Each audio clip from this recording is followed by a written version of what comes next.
I mean, we were ordering Taco Bell anyway last night because my kids keep asking for it, and I'm like, if I needed a laxative in my diet, that's what I would do. I mean, isn't that like the meme on the internet? Is that what Taco Bell? I love Taco Bell, so don't get me wrong, but Do it's you like, really? yeah, I look. We have great Mexican place around here. Don Antonio's is my favorite in the west side of LA here. I mean, we have lots of great places, but when the kids are like Taco Bell, I'm like, yeah, of course I'll eat some Taco Bell. What? That's crazy to me. Like, I don't mind. I'll have my guilty pleasures, and Taco Bell can be, but it never was when I was on the West Coast Oh, because there's no I mean, good Mexican around here. But like, I was never craving a Taco Bell taco or burrito because couldn't throw a stone without hitting a fantastic taqueria anywhere look, on the West Coast, no especially Southern argument, California. but that's the difference sometimes with kids where it's like, Yeah, they're they like, just want this it. is what I want to eat. And I, of course, made sure to get a crunchy taco. Okay. That's what I made sure to get the crunchy taco. I mean, because this whole thing about a taco trade right now with Trump, it's just, and I'm seeing, because remember, I stay in touch with people across the political spectrum. So I get stuff on my feed from the right along with the left. Mm-hmm. And I saw something where maybe it was Ben Shapiro was all mad. How can we talk about taco and Trump had that whole thing that I saw all these AI memes in a chicken outfit of him saying, well, I don't chicken out. Yeah. And it's Trump always chickens out. And this is actually people in Europe, I believe, is where it originated. Because what they were observing, and maybe it was even the UK specifically, but what they were observing was Trump, and this is what we've talked about for so long, is the bluster of Trump that people mistake as strength, or people mistake as like some great, art of the deal. He threw these tariffs out. He had a horrific week in court. The International Trade Court said, no, the Emergency Act does not apply. So the Emergency Act is for like the U.S. steel industry is getting hammered. The U.S. solar industry is being dumped on. You can target industries and there has to be an emergency. But reactive or responsive tariffs that are, counter to what the opposing country allegedly imposes on us, that is not an emergency. And it's too broad. And so he doesn't have the rights under the emergency powers to do it. And that's what the court ruled. And then it was immediately appealed. By the way, nobody knows about the International Trade Court because it's not something we ever have to talk about, because it's usually something very specific. Again, the solar industry is a great example of an industry where in the mid 2010s, and Dave, I think I've told you this sometime in the past, I at one point invested in a solar company in Massachusetts called Evergreen Solar because I was super excited to have a U.S.-based manufacturer that had some new technologies. They were employing people in the heart of Massachusetts. To me, that's what we need to invest in, right? And then China did their thing, which, by the way, the World Trade Organization is a joke when it comes to this topic, and why some of us were against China even joining the World Trade Organization in the first place. But so they're able to government subsidize an industry and then dump the product and sell it below cost to the United States, which destroyed Evergreen Solar, for example. So my whatever stock I bought in Evergreen became zero because they were decimated by the Chinese dumping. The good news about the Chinese dumping is we put in a lot of solar panels, right, on those cheap panels. The problem is it destroyed the U.S. solar industry. But this goes back to taco for a second. Just simply saying to the U.K., we're jacking your tariffs to 25%. They got a better deal.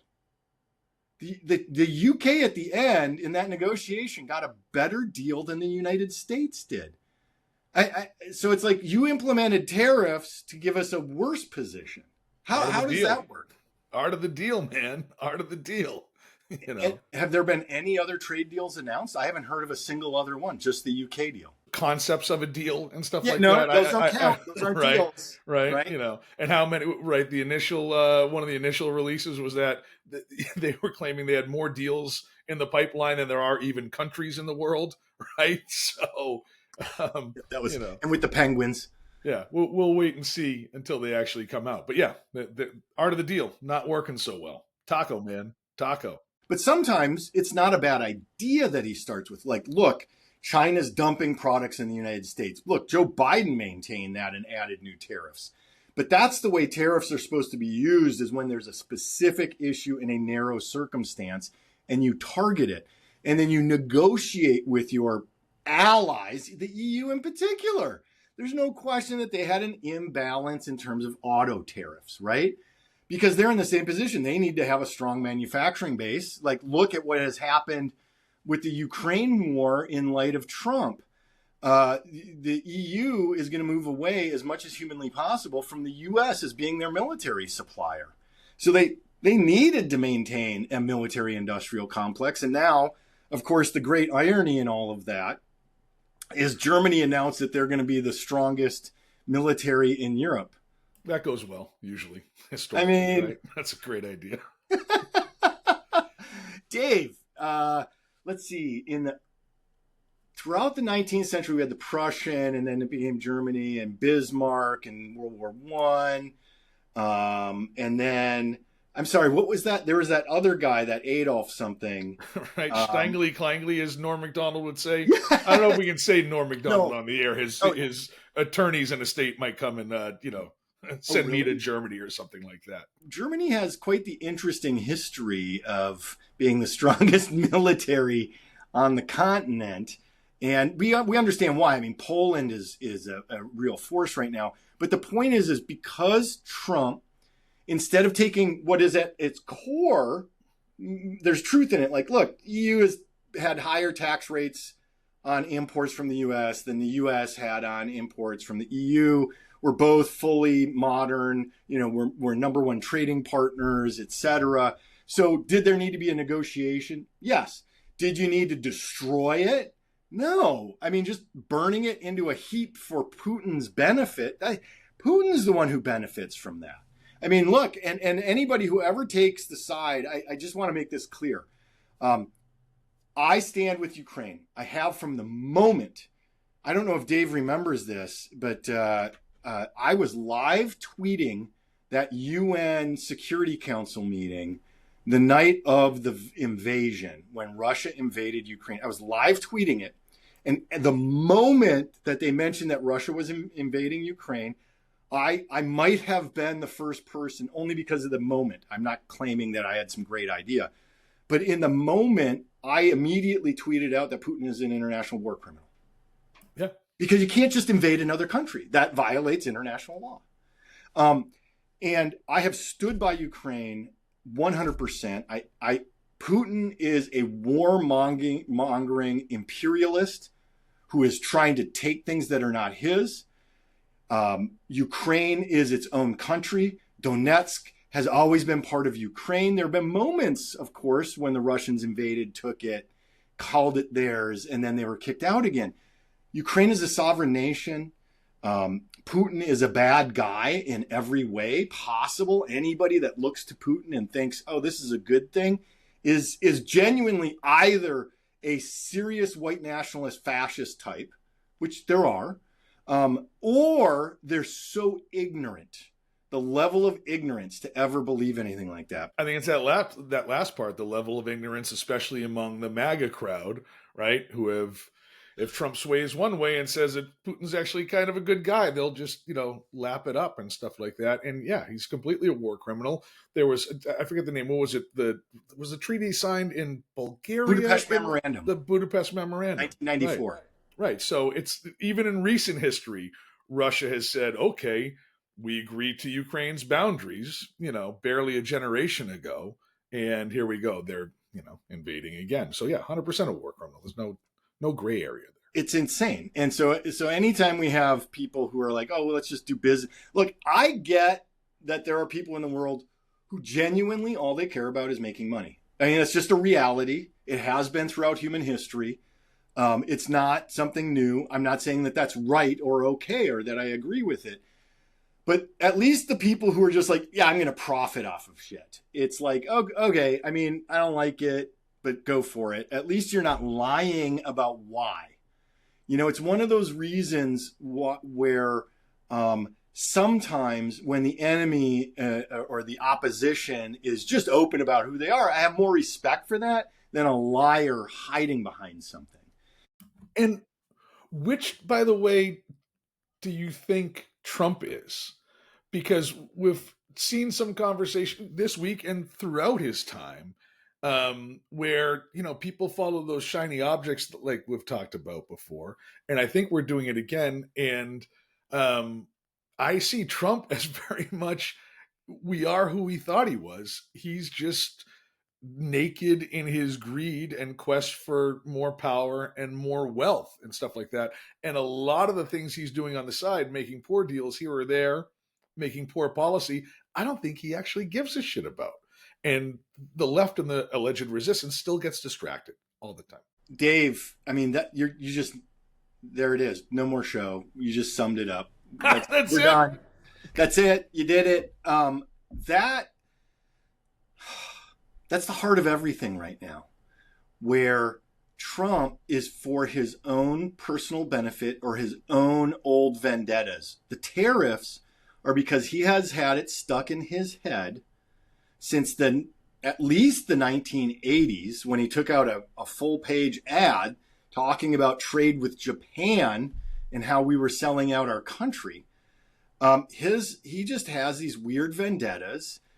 And so he's going after people. And I saw some Middle Eastern leader, maybe not a leader, but a higher up, talking about the fact that that Middle East tour, for example, that Trump did, where he got his $400 million Qatari plane that the U.S. taxpayer is going to have to spend $1 billion or so on, which won't be ready to be used as Air Force One until about the time that his second term is up and he leaves office, and then he gets to personally take it. Right. That's what's broken. Because I saw some idiots on the right. What about the Statue of Liberty? Because, that was a gift to the American people.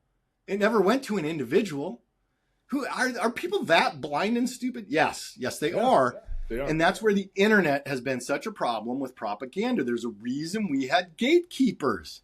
Because what we've allowed now is we have, and Europe is in arms. By the way, American press doesn't talk about this.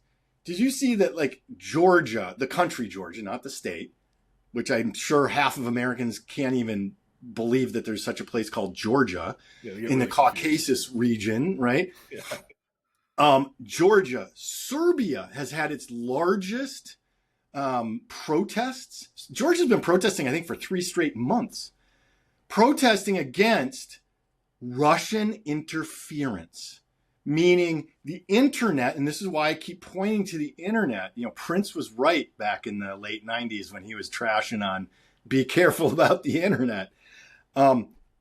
We have allowed Russia and other foreign powers unfettered, unidentified access to create accounts, especially on social media more than anything else. But they created all those fake news sites back in like 2014 when I was on the air. I remember I had listeners calling in. Yeah, but did you see this article on this? I'm like, that's not a news site, you idiots. That's just somebody sharing opinions, but they called it news. I had to sit through and screen half those calls, man. Yes. I mean, literally. Yeah, I know. Yeah, you did. I took a few strays along the way. Like, it's not right. It's not accurate, you idiot. Oh. And then we ended up finding out it was all Russian disinfo campaigns. Yeah. And that's what fed so much hate in the United States, because Putin's goal is to weaken the West. Iran's goal is to weaken the West. Hamas, all the proxies of Iran, let me just put it this way, their goal is to weaken the West. They don't like our culture. I mean, remember the pictures out of Iran, for example, pre-1979 revolution, women were free. Now, there were lots of other issues happening with the Shah that people can talk about. I get it. But women had rights and freedoms. Yeah. And when the extremists took over, the Ayatollahs, you must wear a hijab. So there's this big movement in Iran right now where the women are not wearing their hijabs. To essentially fight back. But same with Georgia, same with Serbia. We have all these countries that are like, get these people out. We want to be free. And so that's where Trump, going back to Trump, to the Middle East tour, do you remember people talking about anything other than the plane, Dave, when he did that? No, I mean, the plane was the thing, right? Yeah. Do you know that there was a $5.5 billion resort in Qatar where they're going to build a Trump golf course now? That was announced. I didn't know that, but it tracks. Yeah, it 100% tracks. Not surprised in the slightest. Biden crime family. I'm sorry, you idiots. Sure, Hunter did whatever, but there was no Biden crime family. It's literally the Trump crime family. When you talk about emoluments, his children directly benefiting, he never gave up control of his companies like he claimed he would at the beginning of his first term. It is so, to your point, Dave, of everything for Trump, it has nothing to do with doing things for the American people. It has to do with how he benefits. So he wants to be treated like a king when he goes to the Middle East. Those insane welcomes with jet aircraft, escorting Air Force One, into the different countries. It's about treating him like a king, and then you can get what you want. Mm-hmm. That's all it is.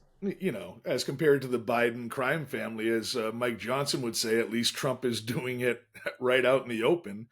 Yeah, which doesn't, in the case of an elected official, that doesn't make it any better. We really do have the emoluments clause. No, but it doesn't that's at why all. that Supreme Court decision last summer was so problematic of complete immunity for the president. Because 100%. What is his core function? I mean, so does the emoluments clause not apply to a president?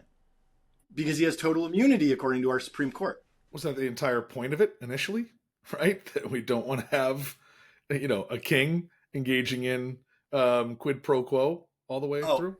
But Dave, come on, you're misquoting original texts. The strict constructionists of the originalist theory, they're going to say that no, of course not. The president has free. There's no logical consistency to the argument, and I'm going to bash on our side for a minute. Sorry, Dave. Oh, let's do it. Because I'm ready. I can't. You saw Letitia James. There's a grand jury in Eastern Virginia. Did you see that? No, I didn't see. I actually didn't see that. Tell me about it. The allegation, and so this is where I get mad at our side when we circle the wagons. No, nobody should be circling the wagons when your side commits a crime. Now, this is only allegations. The grand jury has not returned an indictment yet against Letitia James. But I remember when she started saying, I'm going to run for governor, I was like, absolutely not. You need to finish your job as AG before you run for governor. Well, the allegation is that she committed mortgage fraud. That's an offense. That's a serious, especially if you're an attorney general. That's a really serious offense. We can't have to be a little bit above suspicion if you're the top law person in that area. And I know the Republicans are not necessarily any better about this stuff, but this is where I struggle, Dave, with Michelle Obama, when they go low, we go high. No, when they go low, we need to go low too. We haven't called out so much of these things that Trump has done that Dana Milbank in that article in the Washington Post called "The Bully Gets Punched in the Nose," right? But it's like, we can't sit. I'll never forget. There was I think he was a congressman from Louisiana named something like William Jefferson or William Clinton Jefferson, I think was his name. Any relation? No, but he had like hundreds of thousands of dollars of literal cold cash that he was keeping in a freezer. Remember that? Really? Yeah, I do actually. Yeah, literal. And our side, I remember for that reason, the literal cold cash, right? Yes, and it's like, it's like Bob Menendez and his wife in New Jersey. There's, we can't stand by grift and graft either, and that's not even happening here in California. But Milbank had this article called "The Bully Gets Punched in the Nose." And that's that some of these law firms are winning their cases against Trump. Trump's losing in court almost all the time, including a couple key ones at the Supreme Court. I don't think he cares about a lot of them, though, is the thing. So that article had a lot of interesting takes. And as I was reading through it, just my opinion, the thrust of the article was all the ways that Trump is actually losing, all the way through how much of it is that, he's losing power, his 100 days have been a disaster for him and so on. And, it was point after point after point, fairly, not super long article, but, there were a lot of things that Milbank got into. And I found like one or two things that I was like, this is like the only thing that I think Trump cares about here. Like, I think he could give a shit less about a lot of those court cases, right? The only things I felt like he cared They're about, distractions, right? right? Like Distractions. birthright citizenship. That's a Right. distraction. I think the taco thing actually probably pisses him off just on an egotistical level, which, by the way, here's one pushback against the left. The left loves it. Oh, we're punching back now. We're ripping on the guy who, ripped on everybody from John McCain to, calling everybody an awful nickname. And now we got him, with a little jab here. I think taco's a terrible idea because he might, just to spite the taco people, actually like hang on to a few of the tariffs and not back off just to spite the taco people, and then our economy would be in worse shape. Like the best thing that happens to us as a country is when Trump does back off. So don't make fun of him for that. Let him keep backing off, please, for us on a policy and on an economic level. Is one thing. The only other thing I thought he would have cared about in that article, and we'll post it so everyone can give a look, was Russia jabbing back at him. I think on an egotistical level also, and that might cause problems because who knows if he's going to start, World War III if Putin gets too punchy with him or something like that. I honestly don't think that's going to happen, but that's my biggest fear, that he winds up, doing things spiteful on an international relations or militaristic level at some point. But those personal slights were the only things I think he cares about.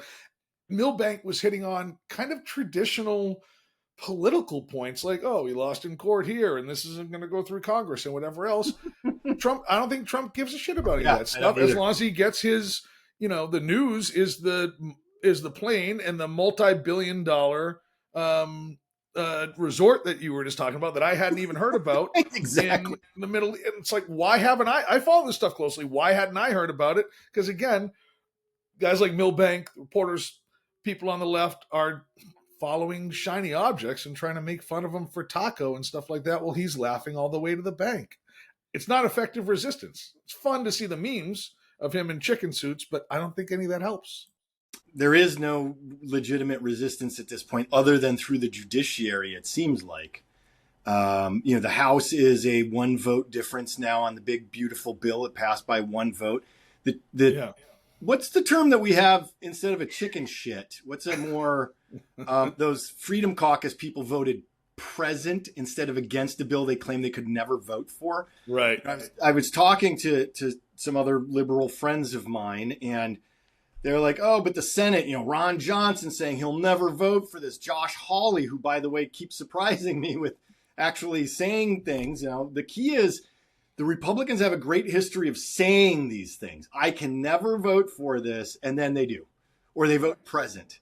Or they'll tweak one or two things in it that'll give them cover to say, oh, well, that was changed. We cut another, $500 in spending. Well, technically, we cut more out of it. And so now I could vote for it. So it's not the same bill it essentially is, right?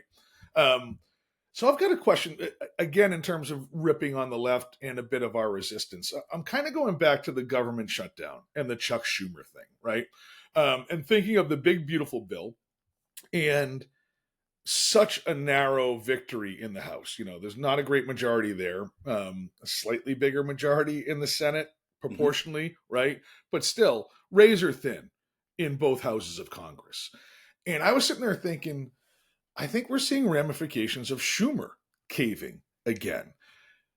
Imagine if he had put up a fight in the government shutdown thing a couple months ago. Now you put even more pressure on the Republicans. And if they have to fight their ass off to whip and keep votes in line at that point, then they don't have as much capital to do so with the big, beautiful bill they want it now. We basically gave them a pass then. And here, Republican leadership in Congress and Trump kind of pressuring people has all the political capital they want in terms of whipping their own side, because Schumer hasn't challenged them yet. And even if he challenges them here, it's harder to keep your troops in line for longer and longer and longer, for fight after fight after fight. And caving on that first fight only makes it easier for Republicans to ram this bill through Congress. And so again, more pissed at the left than the right in a lot of ways. They are who we thought they were, and we're making it easy for them. We let them off the hook. That I totally agree, by the way. And oddly, While I've said many times, I think Nancy Pelosi was the most effective Speaker of the House, at least in my lifetime. Mike Johnson is showing himself, even if I disagree with every single thing he does, he's showing himself to get the votes. They have a razor thin margin, and he's getting it done. Yeah. I mean, it's like, and this goes back to your point, though, by Schumer caving on that initial battle. I think that took a lot of wind out of the sails of people and empowered the Republicans to be like, oh, we can just ram stuff through because this guy's not going to do anything to stop us. Yeah, we don't have to have another fight. One of the things that Pelosi did so well was getting the Affordable Care Act through, right? Yep. And this is more of a traditional take, but I think it still holds in Congress. There wasn't a lot of energy to do much else after that. Like, it was a huge legislative win, but that was usually, the leaders of the houses of Congress or any political leader, they can only get through so many legislative battles, right? And there's usually one big one. And yeah, but Schumer didn't try to fight back at all. So it's like anything, like giving anybody a pass, right? And now they have full energy and everything to ram through what they want to ram through at this point. But this goes back to complaints I've had about our some presidents, going back to including our own Barack Obama, who I really, don't we all miss him? But that's why you punch a bully in the nose. Yeah. You don't make friends with him. Sorry, George Bush. I looked into Putin's eyes. I saw his soul. And it's like, screw you. You had to punch this guy in the nose. That's what they know. That part of the world, that's what they know. Yeah. Strength, and not appeasement. Appeasement doesn't work. Neville Chamberlain's approach does not work. It never has. It's why you don't negotiate with terrorists. It's why you punch bullies in the nose. There is a place for that. I'm sorry. That's where I am very different from some of my friends on the left, where it's like, you cannot appease people like that. There's no such thing. Hillary Clinton, we hit the reset button with her. No, you didn't. And so all of that is a failure. And that goes right back to what the Democrats are doing. We've got a bully in the White House. The only thing he knows is getting punched in the nose. I'm not saying physically punch him, but that's the negotiating style and tactic, is that you fight back with everything you got. You don't let him walk over you. And that's what Schumer did wrong. And it's really showing itself now. But I want to go back to that Milbank article for just a second. Yeah, no, I'd love to. Because, again, looking at that article, I didn't see, he was like finally punching back. I don't think we're punching back in ways that are going to hurt Trump. He posted on his social media platform, whatever it's called, and I quote, "What Vladimir Putin doesn't realize is that if it weren't for me, lots of really bad things would have already happened to Russia, and I mean really bad. He's playing with fire!" Exclamation point. First off, that's implying that he's been doing Putin's bidding, right? After he posted that, instead of taking action saying, I'm announcing another $20 billion to Ukraine for military gear, and free use of all of our weapons, like Germany finally approved. Hey, you can use our weapons long range now. But Russian state TV, RT, responded by writing, Trump's message leaves little room for misinterpretation until he posts the opposite tomorrow morning. They also talked about him being too emotional. That is a very serious insult. So remember, that's still quite the misogynistic society. So by calling him a woman, too emotional is calling him a woman. That is like a deep insult on their part. Remember Helsinki back during his first term when he walked out of that meeting with Putin all hangdog, right? Like he'd just been scolded by the schoolmaster. Yeah. And remember, they destroyed the transcript. So we actually don't know what happened in Helsinki. But there's enough at least to suggest that he owes Putin something, because why else would you act this way? Right. Yeah. Just the folly of thinking that this carnival barker, reality TV host, clown, silver spoon in his mouth, born on third base, bankrupted casinos, that this guy is going to be able to take on and defeat essentially a KGB agent, right? One of the smartest, sharpest, most vicious. Talk about the art of the deal. Putin knows how to win things, right? Yep. Not legally and not morally or anything like that. But that Trump is going to somehow outsmart Putin, or that Putin doesn't have, so much on Trump to have him be his puppet. And we've seen it over and over again. But the thought of people on the right that somehow, in a battle of wits, that Trump is going to outwit Putin is pretty feeble joke. Insane. Let's be honest. Yeah. It's not happening. It's not at all happening that he's making any real progress. But he's got his plane, and he's kept himself out of prison, and he's got his new resort coming to his family, emoluments and Trump coin and all that stuff. So he's making progress where he wants to make progress. And let's not forget one of the things that we talked about earlier in the show. By the way, Chrissy is off this week. So she hasn't gone anywhere. She just literally is unavailable at the moment. Not kidnapped by the KGB or Putin or anything like that. Right, that we know of. Yeah, and as far as we know, she's in the air right now. And luckily for her, I could check the updates. Maybe I'll check the flight aware. I think she's out of U.S. airspace, or just about. Right. So for anybody concerned about her, she's on the border of being safe. And she's not flying out of Newark, as far as we know. So we think she'll be just fine. Was anybody else as kind of thrown as I was when I heard Duffy was going to be Secretary of Transportation, especially after Pete Buttigieg, who is one of the most competent people ever? Duffy from Real World? Yeah, it's one of those things like, it tracks, so I shouldn't be surprised, but it's still a little bit of like Charlie Brown with Lucy and the football, where it's like, he's doing this again, right? Just another either Fox News host or reality TV clown in a position of great importance, by the way. The something else in the Republican ethos, I think, long term has been that in some ways they don't want government to work. Right. It goes back to that Reagan thing, like, oh, government's the problem. So, we see them, with Doge, whenever that was still in existence, or Elon was still running it, whatever, trying to, cut government off at the knees here or there. And as we see time and time again, we saw it through COVID, we saw it, through the 2008 crash. We saw it several times in the Bush administration. It comes to a point where you actually kind of need government to handle certain things. And then all of a sudden, when you're not properly staffed and you don't have resources there and you don't have competent people in positions of need, right? That's when things really fall apart. But even before any crisis happens, if there's anything that really fucking matters in our day-to-day life, there are several departments that transportation, right? Airplanes. We all need to move around safely. Whether we're flying tomorrow or driving over a bridge, that's literal rubber hits the road shit. And, planes are going to continue falling out of the sky, and bridges are going to collapse and shit like that if you don't have a functioning transportation department. But it goes deeper than that. It does, for sure.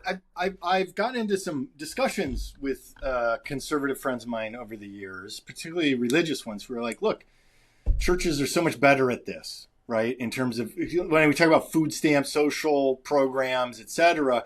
No, let me finish. They're not. Because why did we have to do it in the first place? Because the churches weren't making sure that, churches do, look, those who really do good works, plenty of synagogues, plenty of Jewish, plenty of Christian organizations, or Muslim organizations, whatever. But it's not enough. And we had kids going hungry every night. We have kids, that's this whole thing of, we can't pay for school lunches.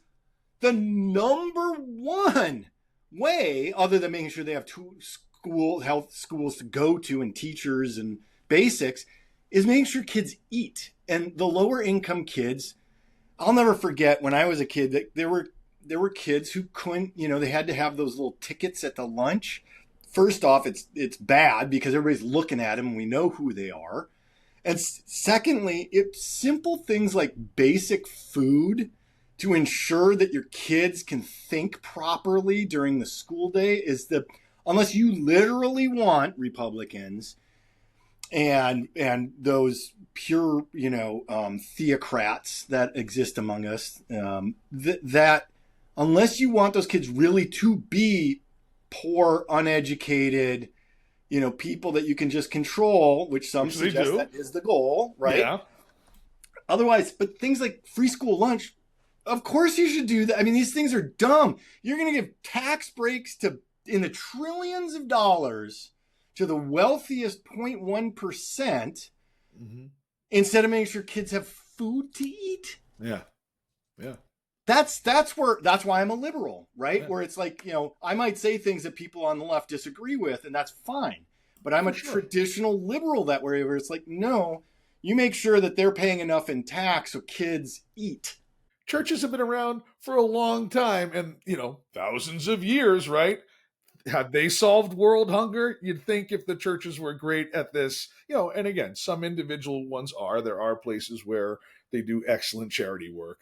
But I absolutely agree. If the churches were going to be some sort of, magic bullet, there wouldn't be world hunger right now. They've had a couple millennia to give it a go. And that's just the devil, Dave. That's what you don't understand. That's true.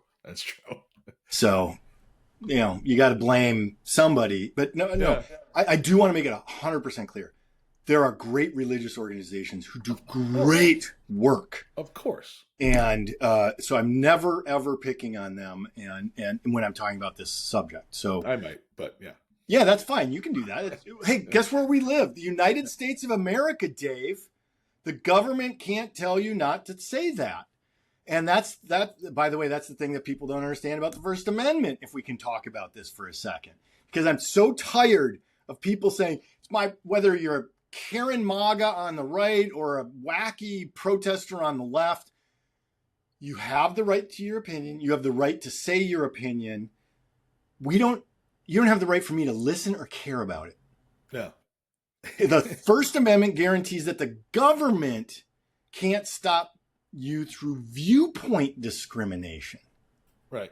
Right? I mean, it's more complicated than that. But the point is when people go into a private business and say, I have the First Amendment. No, you don't. And but I have the First Amendment right. You know as much as somebody who has studied whatever aspect of science for the last 35 years, and you read an article from some blogger, and now you think your opinion is equal in weight to somebody who has spent their life, a scientist, studying something. No, it's not. And that's the issue that we keep running into, that I go back to the core problem of the internet. We all had that friend who lived, in the basement with the black lights and some crazy stereo system and always had all the conspiracy theories that we would listen to, or a crazy uncle that would rant at the, family events. But the internet has empowered them to speak to the world. And now we have Joe Rogan. Yes, literally. The guy, he is, I've said this before, great podcaster, yes. Clearly, he's number one podcast. And, but to just spout nonsense as if he knows something and listen to it as if he knows what he's talking about. There are things he knows that he's talking about. I mean, he definitely knows martial arts. He definitely knows MMA. Yeah. He knows his own body when it comes to health and nutrition. But one of the mistakes, right. But it's like, you don't, to bring on idiots like Dave Smith who know nothing. Yeah. They're not a historian. They don't know anything. Douglas Murray shredded him to pieces on Joe Rogan's show. Because like, wait, have you ever even been to the Middle East to understand anything that's going on? Because you can. And that's what all these all real people do who talk about it, as opposed to, some guy at college told me this. You're an idiot. You're an absolute moron. That's your opinion now, but you shouldn't be sharing it with everybody because you don't know what you're talking about. Right. There's that meme out there that's like, we didn't need Joe Rogan when I was growing up because we all had your brother's stone buddy who lived in the basement and would talk about conspiracy theories as you guys, passed the bong around. Which was fun. It was fun. And it was awesome. And it's a great mental exercise, right? Yeah. That's why we're going to start the 3 a.m. podcast. We're going to have one of those, right?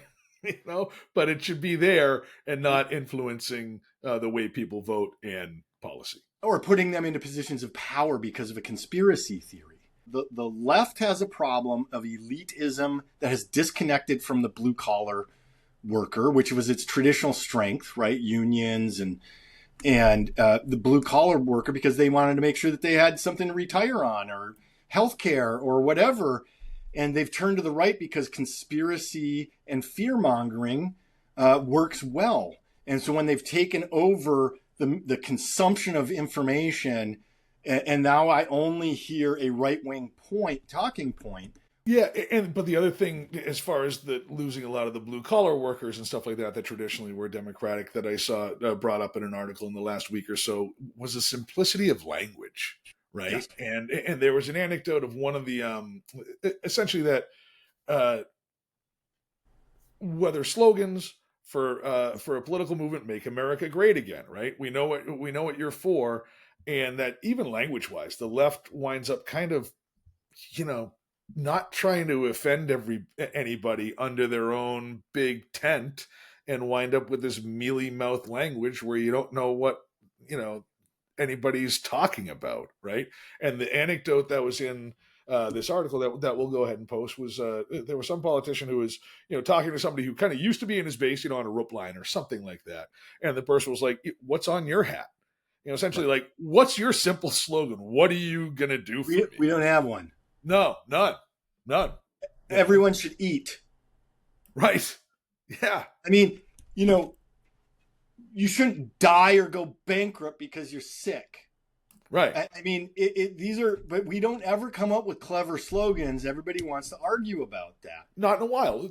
Hope and change. That was a good one. But what did Hillary run on? What did Kamala run? I don't know. But remember, and Barack Obama won huge. Yeah. Hope and change. Yeah.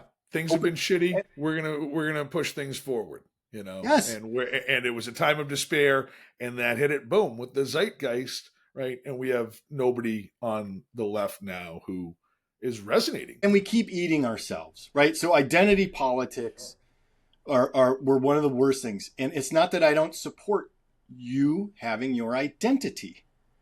Right. I love different tribes and Native American cultures and celebrating that. If you're from this part of Africa and you have these traditions that go back, I want you to celebrate and honor that. And I want you to honor that. And I honor it, right? When it's not harming anybody else. No, love it. And because there are traditions I don't support because they do harm other people. For sure. Yeah. But just because something's traditional doesn't mean it's right. Right. But sure, the melting pot of cultures is one of the 100% support it. And it always have. I mean, anyway, but to center your politics around it, around each individual identity, now you're no better than the white, as I used to call them, white superiorists. Mm-hmm. I can't have your identity becoming superior to everybody else's. We each have our own, and that's the difference, is we run into this problem where suddenly, because it's my identity, it's the best and most important. No, it is to you, and I want you to celebrate and support that. But it's not more important than anybody else's identity. Mm-hmm. Yeah, and there is to a degree when that's so much of the focus. It does not that one party or another or one political movement or another has to be completely homogenous. But when we're focusing on identity, to the degree that the left often does, it does serve to divide and splinter. Right? Yeah, because now we're not worried about people getting food to eat. Right. Yeah. Kids they cut food stamps. That's a massive cut. They cut the aid for lunches. They cut, again, these are just such outrageously simple things that anybody who claims to be a Christian, and I say that very seriously, you claim to be a Christian, but you're against making sure kids are able to eat. You want to force women to carry a child to term, and the second they're born, you don't give a shit anymore. You're not Christian. You're not following Jesus's teachings. Don't worry about it, man. As Joni Ernst said, we're all going to die. So let's talk about that. God, we're nihilistic statement from, nothing matters. We're all just going to die. Right. So then good. So billionaires sure as fuck don't get tax cuts then. They're going to die too. Why should they be able to die in a very special, in one of their 13 houses, because they help fund Joni Ernst's campaigns, right? That's right. That's right. That's it. That's what it is. And that's the problem. So I'm not a communist. I'm not even a socialist. But there are aspects of programs that we must have to have a functioning society where people have opportunities to succeed. And you can talk, I've been through this so many times. That's even where universal basic income to me becomes problematic. And there's a reason that we had things like food stamp programs. And the reason why is, while some universal basic income programs may become necessary, and they've been experimenting with them in various parts of California, and in those limited experiments, they've done pretty well. But the issue that I always run into is if you just give money to somebody who has very serious problems with their executive function, their kids still aren't going to eat. Right. So that's the reason we have programs like, your kids are going to school. We want to make sure they eat. They at least get 1 or 2 meals a day that they can count on. Right. I mean, that to me is so basic. I've never heard a good argument against it. Well, then they shouldn't have kids. Yeah, you're making birth control hard to get to, pal. On the universal basic income thing, like the policy wonk side of me, like it kind of enjoys the academic exercise of whether or not it's great stuff for a university public policy seminar or economics seminar or something like that. But politically speaking, man, if there's a lightning rod that it can just be attacked by anybody who puts that forward, I mean, that's just money out of my pocket, handing it to somebody else. You can certainly make a point for school lunches, Medicaid, food stamps, things like that, SNAP, all that stuff, worth fighting. Anybody who's pushing universal basic income, I think, is politically insane. Yes, insane, that's right. Back with your friend's brother in the basement around the bong. It's no, it really it's a great idea, and like so many ideas, the way to practically implement it is nearly impossible. At least in the United States, sure, maybe you can point at a mostly homogeneous country like Finland, and they can pull off UBI. You know what I mean? It's like there are, of course, places in the world, smaller countries, and that's what people always mistake about the United States. We are 50 countries. Yeah. And so, that is, so now I am getting back, state versus federal. There are times where the block grant to the state that then the state decides how best to implement in their state along with some basic guardrails. That's why that style system works so well in the United States, is because, and that's why the Medicaid block grants worked so well, where they bothered to implement them. And that's where Josh Hawley is speaking up as a senator in Missouri against this big, beautiful bill. He's like, I can't remember the number. Let's say it's 250,000 Missourians rely on Medicaid. Mm-hmm. And he's like, I don't want 250,000 Missourians to be without health care next week because of this bill. Yeah. And that's where he has the audacity to at least say the right thing. He makes good speeches. He does. Yeah. And he really does. To me, to ever say that Josh Hawley is saying something right is weird to come out of my mouth, but he has a couple of times recently, and I'm going to say it when he does, because the key comes down to how he votes. Yeah. All right. So, Dave, I want to talk about something else. What's that? Because I've been standing this whole show. Those watching at least might see that. Different show. No Chrissy, and you're on your feet. Right. And I'm on my feet, and even that has its limits. And that I was in a motorcycle accident 33 years ago. Oh wow! Where I threw out my back. I actually couldn't walk for a while. Oh. And they thought I broke my back. It was a bad motorcycle wreck out in Wyoming on my way home from California back to Minnesota. I had ridden my motorcycle all the way out. Had blanket rolls, slept under the stars, stayed, with grandma in Vegas, stayed with friends in California, family in the Bay Area, and then rode my motorcycle back. And I was out by the Black Hills. I came around a bend in the road I had full gear. I had helmet, gloves, combat boots on, full Heimgarrick rain gear, all that kind. I mean, I was prepped, and I'd been riding for a number of years at that point already, too, maybe a couple of years at least. But I came around a bend in the road. It was raining, and I was not speeding, but I came around a bend in the road. I mean, I literally wasn't even going over the speed limit. So if it was a 55, which I think it was, I was going 55. I was not even doing 56 because in the rain, nope. Came around a bend in the road, and it said pavement ends on a U.S. highway because they were doing road construction. Oh, wow. And they literally had cut all the pavement out, and it was just the gravel underlayment that was exposed. So it was like going off of I had time to slow down to maybe 50, right? And and you can't slam the brakes because anyway, so it was like going off a jump. I landed in muddy gravel, and the motorcycle went down on my left side. Oh, Jesus. And I have a left foot because I had my combat boots on. It's like really ground up my boot and my gloves, so I was externally okay, but it just mashed my back. I was in an emergency room or out there for a few days. Wow. And I couldn't walk. I have a whole longer story of Sam Elliott was the sheriff that helped me. Sure looked like him, at least. I called him too. Yes, he did. How you doing, son? It'll be all right.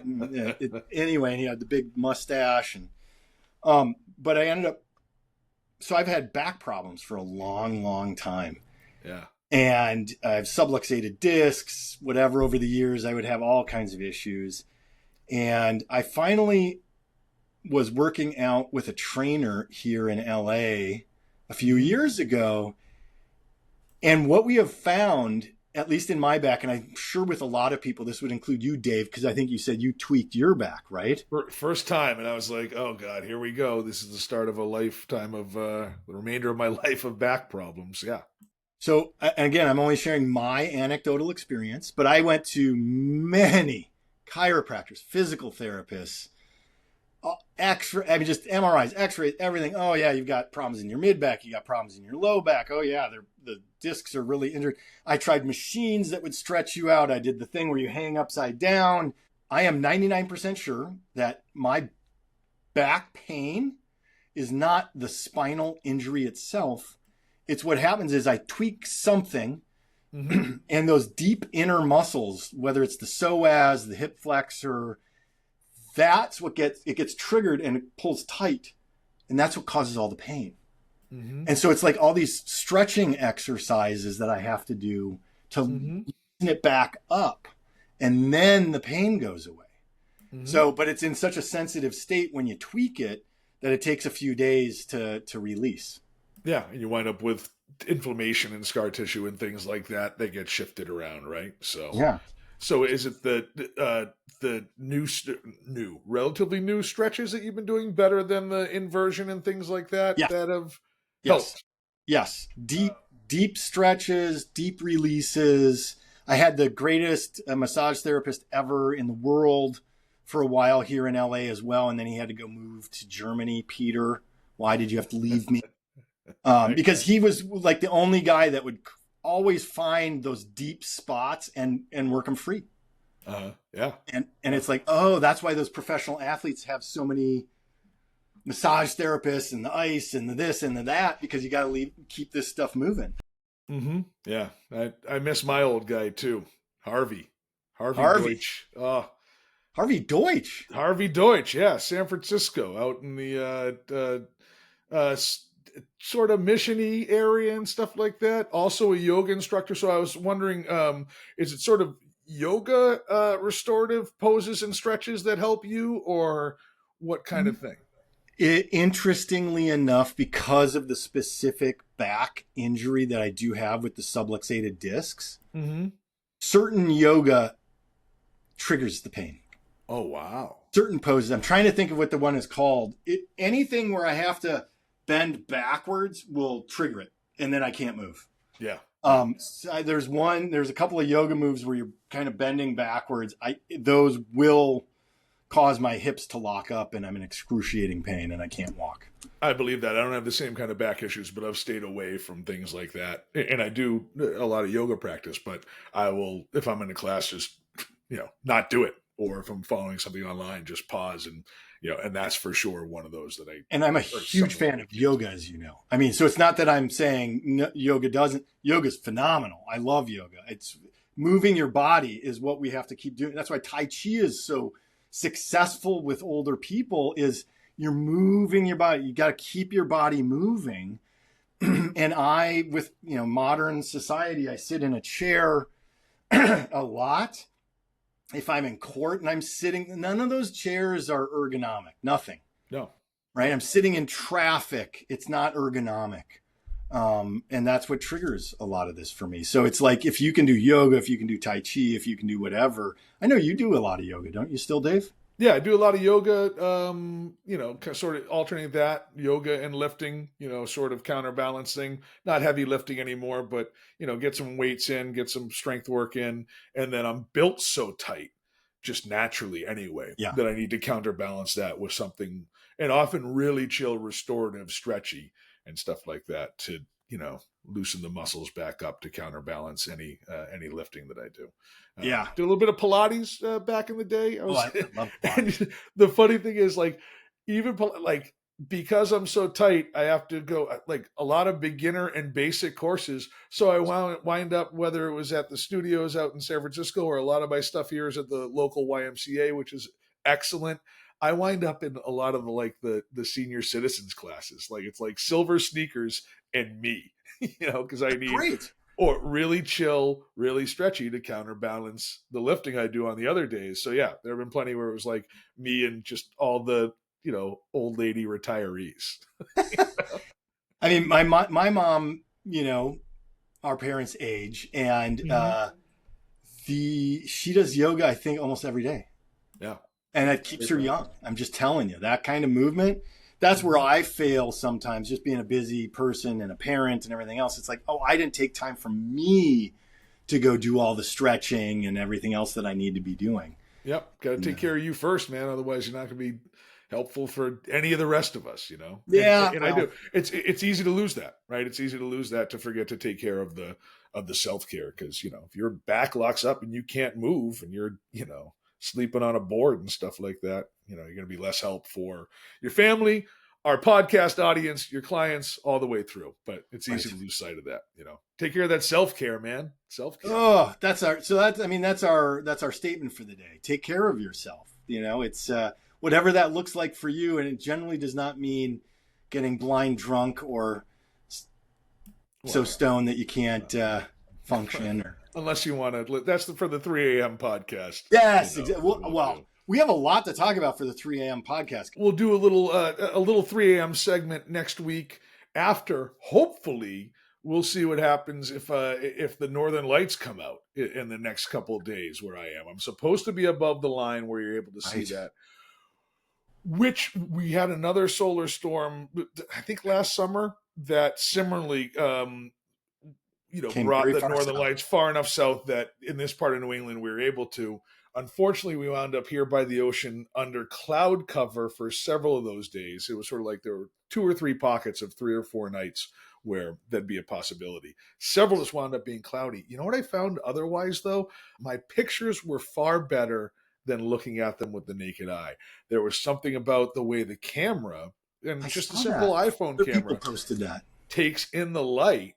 And I posted a few also, and people were like, wow, that's amazing. I was like, to the naked eye, it wasn't as great as you might think. Now, probably better in northern New England or in the, maritime provinces or any of the provinces of Canada for sure. But so anyway, fingers crossed. I'm hopeful. I'll report on it next week. This line is supposed to be a big enough storm, and the line for viewing is supposed to be way far south, almost to you in LA. Not quite, but almost. It was a massive CME, coronal mass ejection, but the sun was pointed at the earth. So if you can go online and see that video, it's this blast of plasma, and it's in our direction, and it's like, I think it's a level 4 geomagnetic storm. It's really high up the list. Yeah. So we'll see. I'll report on it next week. There's a great, I don't know if it's NASA or NOAA app. Hopefully it still exists, but it would do like a daily update, almost like the equivalent of a weather map, showing where the Northern Lights would be visible. That was one tab on the app, and another tab actually had like updates by 15 minutes. So I don't know if Doge crushed that, but yeah, it was updating that quickly. Hopefully it still works and Doge hasn't taken it out, but well, we can hope. But yeah.